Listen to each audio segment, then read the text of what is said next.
Welcome student. इस video में हम क्लास 12 के चैप्टर नंबर 3 मैट्रिसेस के आगे के वीडियो देखेंगे। इसमें है आप लोग पढ़ेंगे एलिमेंट्री ऑपरेशन या इसको बोलते हैं ट्रांसफॉर्मेशन ऑफ मैट्रिसेस। ठीक है, एलिमेंट्री ऑपरेशन या ट्रांसफॉर्मेशन ऑफ मैट्रिसेस क्या होता है उसको हम आज जानेंगे और ये बहुत इंपॉर्टेंट है। ठीक है, चलिए देखते हैं। There are 6 transformation. कितने ट्रांसफॉर्मेशन होती है? 6 ट्रांसफॉर्मेशन होती है।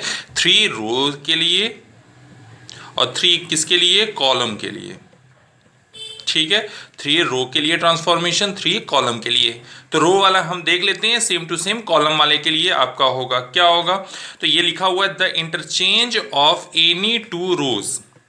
मतलब इंटरचेंज ऑफ एनी 2 रोज। कोई भी मैट्रिक्स में हम 2 रो को हम क्या कर सकते हैं? इंटरचेंज कर सकते हैं। 2 रो को इंटरचेंज कर सकते हैं। रो की जगह हमारा कॉलम भी हो सकता है। तो दोनों को हम देखेंगे यहाँ पर। जैसे एक मैट्रिक्स ले लिया 1 2 3 4 5 6 7 8। ठीक है, ये मैट्रिक्स है। इसका ऑर्डर कितना है? कितने रो है? 2 रो है। 2 इंटू कॉलम कितने हैं? 1 2 3 4 आपकी क्या है? कॉलम है। तो मैं क्या कर सकता हूँ? किसी रो को किसी 2 रो को इंटरचेंज कर सकता हूँ। मतलब फर्स्ट रो को सेकंड रो को फर्स्ट कर सकता हूँ। इसका मतलब ये हुआ कि अगर इसमें हम आप ट्रांसफॉर्मेशन लगाएं तो ये कर सकते हैं कि अगर मैं इसको लिख सकता हूँ, इसको इस तरह से भी लिख सकता हूँ 5 6 7 8 1 2 3 4। और इसमें क्या ऑपरेशन किया हूं? तो इसमें ऑपरेशन मैंने किया है कि R1 is replaced by R2 and R2 is replaced by R1। Clear है ये? चलिए इसमें एक और ट्रांसफॉर्मेशन कॉलम वाला देख लीजिए। कॉलम वाला ये है कि अगर सेकंड कॉलम को हम फर्स्ट से इंटरचेंज कर दे और फर्स्ट को हम किससे इंटरचेंज कर दे? सेकंड से। तो क्या आएगा? 2 6 1 5 3 7 4 8। समझ में आ रहा है?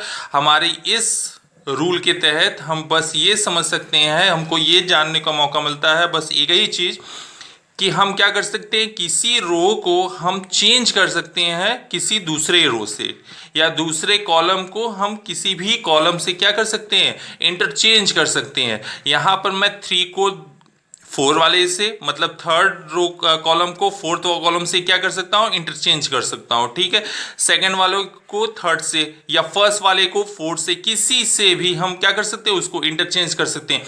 ये कॉलम के बात हो रही है, ऐसे ही हम क्या कर सकते हैं? रो को भी हम क्या कर सकते हैं? इंटरचेंज कर सकते हैं। क्लियर है ये? चलिए सेकंड देख लेते हैं। सेकंड क्या है? The multiplication of the elements of any row by non zero numbers. कहने का मतलब है इसमें कि हम मल्टीप्लाई कर सकते हैं किसी भी एलिमेंट का।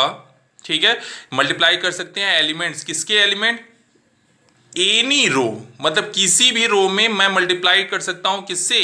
कोई भी एक नॉन जीरो नंबर से। फॉर एग्जाम्पल देखिए ध्यान से, अगर कोई मैट्रिक्स है ये 1 2 3 4 5 6 7 8 9। क्लियर है ये? तो इसमें देखिए 3 रोज हैं 1 2 3 और कॉलम से भी 3 है 1 2 3। तो ये क्या होगा? 3 क्रॉस 3 का मैट्रिक्स है। क्लियर है ये? तो हम क्या कर सकते हैं? किसी भी रो में किसी नॉन जीरो एलिमेंट्स का क्या कर सकते हैं? हम मल्टीप्लाई कर सकते हैं। यही लिखा हुआ है ना, multiplication of elements of any row. तो रो की जगह कॉलम भी हो सकता है। ठीक है, तो पहले रो के बारे में समझ लेते हैं।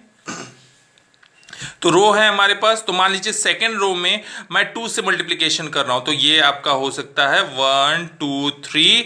और यहां पे देखिए सेकेंड रो में कर रहा हूं मैं, तो ये हो गया 8 10 12 और ये है 7 8 9। तो कहने का मतलब इस मैट्रिक्स में मैंने क्या किया है? ये जो R2 था उसमें क्या किया है? 2R2। मतलब यहाँ पे जो R2 था उसमें 2 का क्या कर दिया? मल्टीप्लाई कर दिया। तो ये क्या हो जाएगा? 4 का 8 5 का 10 16 का 12। ठीक है, 6 का 12। तो हम कह सकते हैं किसी भी रो में हम किसी भी नंबर का क्या कर सकते हैं? मल्टीप्लाई। लेकिन वो क्या होना चाहिए? नॉन जीरो, मतलब जीरो से मल्टीप्लाई नहीं कर सकते। उसके अलावा किसी भी नंबर से हम क्या कर सकते? किसी भी रो और किसी भी कॉलम में क्या कर सकते हैं? मल्टीप्लाई कर सकते हैं। जैसे मैं देखिए कॉलम का बात करता हूं, तो मान लीजिए थर्ड कॉलम ले लिया मैंने, तो थर्ड कॉलम में से मैं क्या करूंगा? देखिए, तो उसको किस तरह से लिख सकता हूं? तो उसको लिख सकता हूं मैं, कौन सा कॉलम है ये? Third column. तो C3, तो 1/3 से मल्टीप्लाई कीजिए कौन से कॉलम में, थर्ड कॉलम में। तो क्या आएगा, तो देखिए ध्यान से, तो वी ए फर्स्ट कॉलम तो सेम रहेगा, सेकेंड कॉलम भी सेम रहेगा, लेकिन थर्ड कॉलम में किससे मल्टीप्लाई करना है, 1/3 से। 1/3 से मल्टीप्लाई कीजिए, तो 1/3 इंटू 3 क्या आएगा, 1। 1/3 इंटू 6 क्या आएगा हमारा, 2। 1/3 इंटू 9 क्या आएगा, 3। समझ में आ रहा है। हम क्या कर सकते हैं, किसी भी रो, किसी भी कॉलम में हम किसी नॉन जीरो एलिमेंट का क्या कर सकते हैं, मल्टीप्लाई कर सकते हैं। लेकिन ऐसा मल्टीप्लाई जो होगा वो पूरे के पूरे रो में होगा या पूरे के पूरे कॉलम में। जैसे यहां पे देखिए सेकेंड रो में जब मैंने किया तो सेकेंड रो के सारे एलिमेंट के साथ मल्टीप्लाई किया है। ठीक है, ऐसा नहीं है किसी एक सिंगल एलिमेंट में मल्टीप्लाई होगा, नहीं, मल्टीप्लाई होगा तो सभी में मल्टीप्लाई होगा। ठीक है, और दूसरे में मैंने कॉलम में मल्टीप्लाई किया है, किसमें कितना मल्टीप्लाई किया है, 1/3 का मल्टीप्लाई किया है। तो जब हमने मल्टीप्लाई किया है तो केवल केवल फर्स्ट एलिमेंट में नहीं हुआ है, पूरे के पूरे कॉलम में मल्टीप्लाई हुआ है। ठीक है, तो हमेशा याद रखिए जब भी हम मल्टीप्लाई करेंगे पूरे के पूरे रो में करेंगे या पूरे के पूरे कॉलम के एलिमेंट्स में हम करेंगे। चलिए थर्ड देख लेते हैं, addition to the elements of any row the corresponding elements of any other row multiplied by an non-zero numbers, multiplied by any non-zero numbers। कहने का मतलब है कि अगर आपके पास एक मैट्रिक्स है, मान लीजिए ये मैट्रिक्स दिया हुआ है 1 2 3 4 5 6 7 8 9, तो ये भी 3x3 का मैट्रिक्स है। तो यही बोल रहा है एडिशन, किसका addition, to the element of any row, कोई भी रो का हम corresponding elements of any other row, दूसरे रो में क्या कर सकते हैं, हम ऐड कर सकते हैं। जैसे मैं क्या करूं, ऐड कर सकता हूं कि ये 2 का, मैं इसमें 2 को मैं ऐड कर सकता हूं किसमें, 2 सेकेंड कॉलम को मैं ऐड कर सकता हूं थर्ड कॉलम में।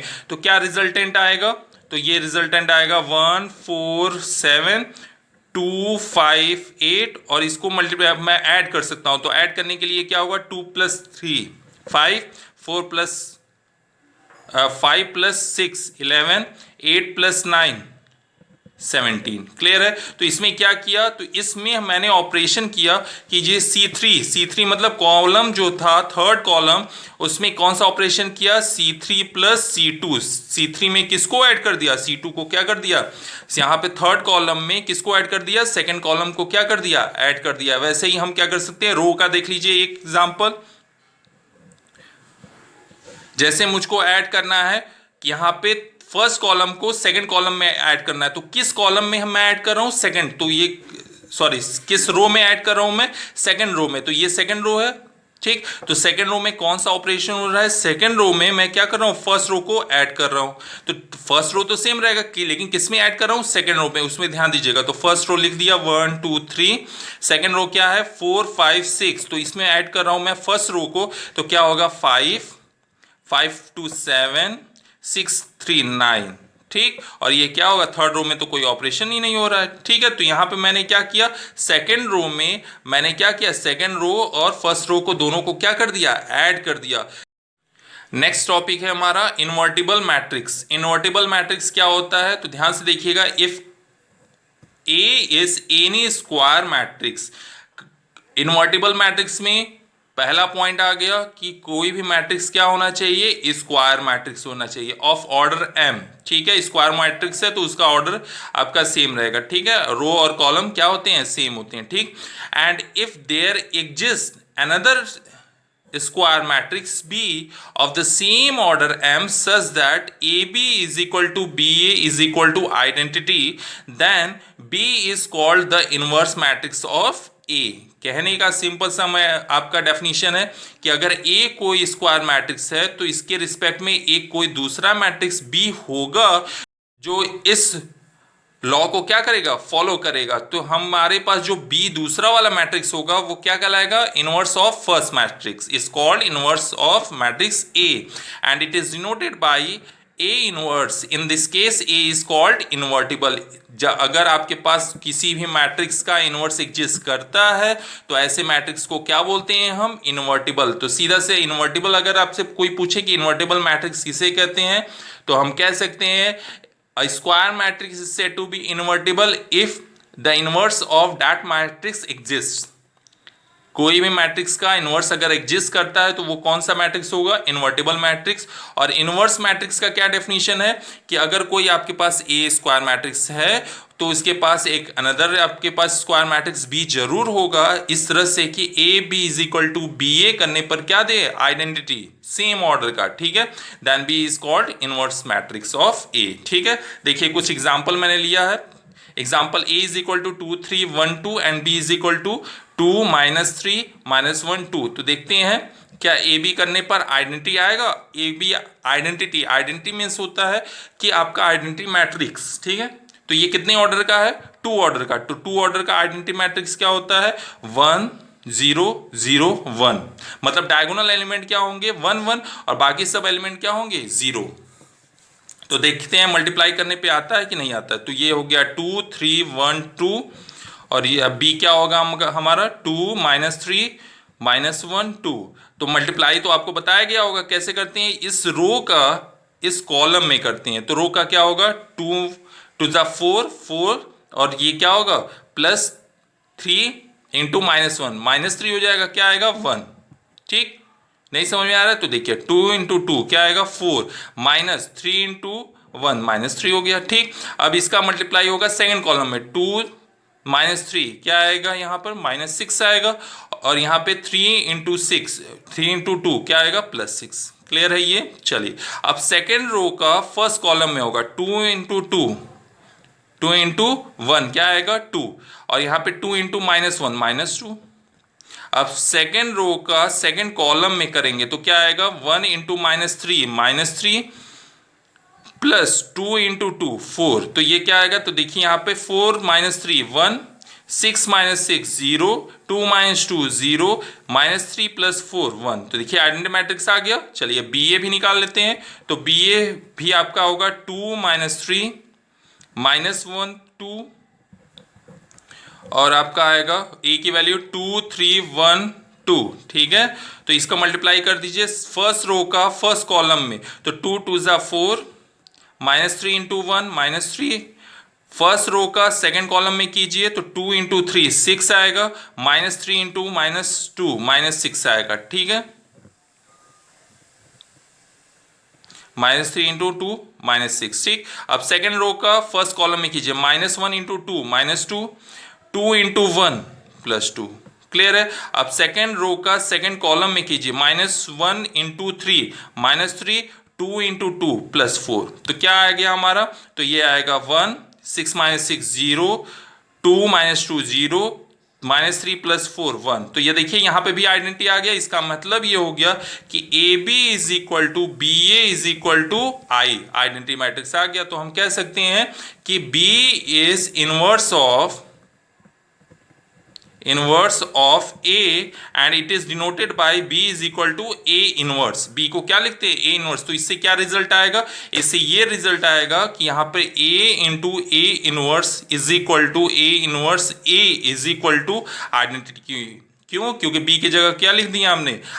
ए इनवर्स। तो ये रिजल्ट आपके लिए इंपॉर्टेंट है, ठीक है। कि किसी भी आप मैट्रिक्स में अगर उसके मल्टीप्लाई करें उसके इनवर्स का तो क्या देगा आपका? आइडेंटिटी। किधर से भी आप अप्लाई कर सकते हैं। आप इधर से मल्टीप्लाई करें इनवर्स को, इधर से लेफ्ट हैंड साइड से मल्टीप्लाई करें या राइट हैंड साइड से। क्लियर है? चलिए नेक्स्ट थ्योरम देखते हैं। नेक्स्ट थ्योरम क्या है? Uniqueness of inverse. अभी हमने पढ़ा इनवर्स क्या होता है। तो ये थ्योरम ये बताता है कि किसी भी मैट्रिक्स का जो इनवर्स होगा केवल केवल एक होगा, यूनिक होगा। यूनिक मतलब केवल केवल एक, that is one and only one, ठीक है। तो यही आपका है कि inverse of a matrix if exist then it is unique. अगर मैट्रिक्स का इनवर्स एग्जिस्ट करता है तो वो क्या होगा? आपका यूनिक होता है। तो मान लेते हैं let A is A B any square matrix of order m, ठीक है। ऑर्डर m है। मान लेते हैं लेट इफ पॉसिबल, ऐसा संभव है, let if possible b and c are two inverses of a। मान लेते हैं कि इसके पास यूनिक नहीं है। यूनिक मीन्स होता है यूनिक, यूनिक मीन्स क्या होता है कि एक होना चाहिए। तो मान लेते हैं एक नहीं है उसके पास, कितने हैं, दो हैं। कौन कौन से, बी और सी। तो इसका मतलब ये हो गया if B is matrix, B is inverse of A, then A B is equal to B A is equal to identity. Clear हो गया? क्योंकि ये क्या होगा, बी अगर इनवर्स है तो ये इस लॉ को क्या करेगा, फॉलो करेगा। If C is inverse of A, then क्या होगा, A C is equal to C A is equal to identity देगा, क्योंकि सी इनवर्स है तो ए के साथ ऑपरेट करने पर क्या देगा, आइडेंटिटी। नाउ बी को लिख सकते हैं बी इंटू आई, सही है। आइडेंटिटी में किसी भी मैट्रिक्स से मल्टीप्लाई करने पर वही मैट्रिक्स देगा, ठीक है, आइडेंटिटी मैट्रिक्स है, ठीक है। तो b into I is equal to B. तो b इंटू आई की जगह हम ये भी तो लिख सकते हैं a इंटू सी, क्योंकि i इज इक्वल टू क्या है, सी ए भी है और ए सी भी है। तो यहां पे क्या लिख सकते हैं, ए सी, ठीक। और ये आपको पढ़ाया गया होगा एसोसिएटिव लॉ में, तो कि आपका b इंटू ए सी जो होगा, यहाँ पे जो ब्रैकेट ए सी में लगा हुआ है वो क्या हो जाएगा, शिफ्ट हो जाएगा, मतलब बी ए इंटू क्या हो जाएगा, सी हो जाएगा, ठीक। स्टार्टिंग में करें या लास्ट में करें, एसोसिएटिव लॉ को क्या करता है, फॉलो करता है। लेकिन B A is equal to, देखिए B A is equal to क्या है, आइडेंटिटी। इसका मतलब आई इंटू क्या देगा, ये सी, और आई में किसी भी मल्टीप्लाई करेंगे किसी मैट्रिक्स का तो ये क्या देगा, सी देगा। तो इस पूरे लाइन से ये समझ में आया कि बी इज इक्वल टू क्या आ गया हमारा, सी। बी इज इक्वल टू लेके चले थे, बी इज इक्वल टू पूरा का पूरा क्या आ गया, सी के इक्वल आ गया। इसलिए हम कह सकते हैं यहां पर कि ये जो मैट्रिक्स का जो दो इनवर्स हमने लेके चला था वो दो नहीं थे, वो केवल कितने थे, एक थे। Therefore inverse of A is unique. Clear है ये? चलिए नेक्स्ट करते हैं। चलिए नेक्स्ट थ्योरम करते हैं। नेक्स्ट थ्योरम ये है, if A and B are invertible matrices of the same order then proof that A B का होल इनवर्स जो होगा इक्वल होगा बी इनवर्स ए इनवर्स के, ठीक है। चलिए देखिए, इसके लिए ये प्रॉपर्टी हम इस्तेमाल करते हैं कि अगर आपके पास एक मैट्रिक्स है ए, ठीक है, तो उसकी में अगर उसके इनवर्स का मल्टीप्लाई करते हैं ए इनवर्स का, तो वो क्या देता है, आइडेंटिटी देता है, ठीक है। तो हम क्या करेंगे, यहां पर हम ये लिख सकते हैं ए की जगह हम क्या कर रहे हैं, दो मैट्रिक्स का मल्टीप्लीकेशन इस्तेमाल करें। That means since A B and A B inverse is equal to क्या देगा, आइडेंटिटी। देखिए ध्यान से, कोई मैट्रिक्स क्या है, ए बी, यहां पे ए और बी दोनों क्या है, इन्वर्टिबल मैट्रिक्स है, तो दोनों का मल्टीप्लिकेशन पॉसिबल होगा। तो ए बी भी एक क्या है, एक मैट्रिक्स है, और ए बी इसका ये क्या है, इनवर्स है। तो इनवर्स का मल्टीप्लाई करने पर क्या देगा, आइडेंटिटी। जैसे यहां पे बताया है कि अगर कोई मैट्रिक्स है उसमें उसके इनवर्स का मल्टीप्लाई करेंगे तो क्या देगा, आइडेंटिटी। तो यहां पर ए की जगह क्या लिख दिया, ए बी, और इस ए की जगह भी क्या लिख दिया, ए बी इनवर्स आ गया, ठीक है, इज इक्वल टू क्या देगा, आइडेंटिटी, ठीक है। तो यहां पर आएगा कि A B into A B inverse is equal to identity, ठीक है। अब यहां पे देखिए ए है, ठीक है, सबसे किनारे क्या है, ए बी, और यहां पे क्या है, ए बी इनवर्स। अगर इधर से हम ऑपरेट करें, किसको ऑपरेट करें, since A is invertible then A inverse exist. अगर वो इन्वर्टिबल है तो ए इनवर्स क्या करेगा, एग्जिस्ट करेगा। देन ए इनवर्स का दोनों तरफ मल्टीप्लाई कर दीजिए, A inverse into identity. Clear है ये? तो आइडेंटिटी का मल्टीप्लाई किसी भी मैट्रिक्स में वो क्या देगा, वही मैट्रिक्स देगा, ए इनवर्स दे देगा। और यहां पे देखिए, यहां पे एसोसिएटिव लॉ से जो बाद में ब्रैकेट लगा है वो स्टार्टिंग में ब्रैकेट लगा सकते हैं, A inverse A into B into A B inverse. और यहां पे देखिए, किसी भी मैट्रिक्स में उसके इनवर्स का मल्टीप्लाई करते हैं तो क्या देता है, आइडेंटिटी मैट्रिक्स। तो ये I into B A B inverse, A B का होल इनवर्स है, ठीक है, ये गलती, ठीक, is equal to A inverse, ठीक। तो ये बी का किसी भी आइडेंटिटी मैट्रिक्स में मल्टीप्लाई करेंगे तो क्या देगा, बी ही देगा, ए बी का whole inverse equal to A inverse. अब क्या करेंगे, फिर से इधर ही से ऑपरेट करेंगे, लेफ्ट हैंड साइड से ऑपरेट करेंगे इसके बी के इनवर्स के। तो यहां पे लिखेंगे since B is invertible then B inverse exist. अगर इनवर्स एग्जिस्ट करता है तो बी इनवर्स का अगर मल्टीप्लाई करेंगे बोथ साइड, वी गेट क्या मिलेगा, बी इनवर्स ए इनवर्स। यहाँ पे बी इनवर्स का मल्टीप्लाई कर दिया जाए और यहाँ पे बी इनवर्स का मल्टीप्लाई कर दिया जाए तो क्या आएगा, ये आएगा B inverse B A B का होल इनवर्स, यहाँ पे is equal to B inverse A inverse. तो ये क्या देगा, ये तो बी है उसका इनवर्स है, तो ये क्या देगा, identity matrix is equal to A B inverse is equal to B inverse A inverse. और यहाँ पे आइडेंटिटी मैट्रिक्स का किसी भी मैट्रिक्स में मल्टीप्लाई करेंगे तो वही मैट्रिक्स देगा, तो ये आएगा ए बी का whole inverse is equal to B inverse A inverse. ठीक है, तो ये आपने क्या कर दिया, प्रूफ कर दिया। अगर इस वीडियो में कोई भी आपको प्रॉब्लम हो रही होगी तो कमेंट बॉक्स में ज़रूर रिप्लाई कीजिएगा। Thank you.